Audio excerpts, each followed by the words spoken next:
of course, was always in the journals, and people that were local to here always knew that Travelers Rest was a really important site.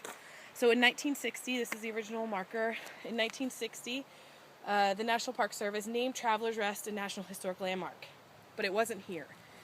According to the journals that had been published at that time, it was somewhere near the confluence of Lolo Creek and the Bitterroot River.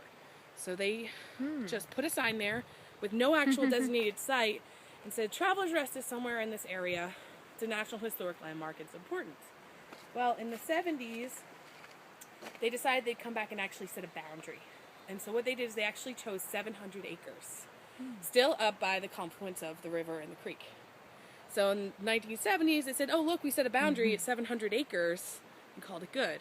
Well, in the late 70s, early 80s, Moulton, the Moulton journals, or what they're known as, he published not only Lewis and Clark's journals, but also the other journals of the sergeants, as well as one private also kept journals. And this was the first time that everybody's journals were published, which gave a better perspective as far as where things were, because they were all writing from their own experience. And in those journals, they weren't camping right at the confluence of the creek and the river. It was about a mile or two up.